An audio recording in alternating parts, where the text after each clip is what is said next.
এই রমজানে থাকছে দারুণ মজার ছোলা মাখা এবং থাকবে 15 দিন কিভাবে আমরা একদিন ছোলাটা বানিয়ে নিয়ে 15 দিন খাওয়া যাবে সেই টিপসটাও।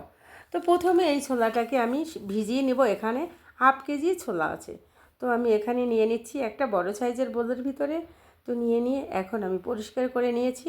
এরপরে পানি দিয়ে ধুয়ে নিব। পানি দিয়ে ধুয়ে নিয়ে সুন্দর করে রেখে দিব।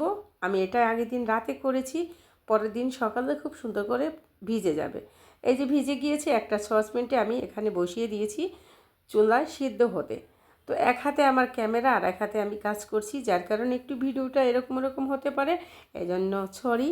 তো 1.5 চামচ লবণ দিয়ে দিয়েছি, আর এখানে দিব হাফ চামচ হলুদ গুঁড়ো আর দিব লবণ। তো সম্পূর্ণ উপকরণ মিশিয়ে নিয়ে আমি সিদ্ধ হতে বসিয়ে দিয়েছি। যখন ফুটে উঠবে তখন আমি ঢেকে রেখে দিব। তো সিদ্ধ হওয়ার পরেই আবার ফিরে আসব। ফুটে উঠেছে, ঢেকে সিদ্ধ করে নিব যে পর্যন্ত সিদ্ধটা না হয়। তো মোটামুটি সিদ্ধ কিন্তু হয়ে গিয়েছে। এই যে নেড়ে চেড়ে দেখিয়ে দিচ্ছি, একদম পারফেক্টভাবে সিদ্ধ হয়ে গেছে। এখানে সিদ্ধ হতে আমার 30 মিনিট সময় লেগেছে। তো এই যে দেখেন পারফেক্ট। এখানে কিন্তু আমি বেকিং সোডা কোনো কিছু দেই নাই, একদম অর্গানিকভাবে হয়েছে এটা। তো তারপরে একটা কড়াই বসিয়ে দিয়েছি, আর একটা আলু আমি বড় সাইজের কিউট করে কেটে নিয়েছি। আমি কিছুটা তেল দিয়ে লবণ এবং আলুটা দিয়ে ভাজতে বসিয়ে দিয়ে তারপরে আমি এই বুটের জন্য একটা মশলা তৈরি করে নিব। একটা বাটি নিয়েছি, 1 চামচ করে হলুদ গুঁড়ো, মরিচ গুঁড়ো, জিরা গুঁড়ো, ধনিয়া গুঁড়ো এবং গরম মশলা গুঁড়ো, আর এখানে আদা রসুন দেবো 2 চামচ। আর এই গরম মশলাটা আমার হাতে তৈরি করা। 3 চামচের মতো তেল দিয়ে পুরো মশলাটাকে আমি মিশিয়ে নিব। তো মশলাটা মিশিয়ে নেওয়া শেষ। পরবর্তীতে আমি এই আলুর কাছে ফিরে গিয়েছি। এখান থেকে আমি অর্ধেকটা পরিমাণ উঠিয়ে নেব, পরবর্তীতে আমার কাজে লাগবে।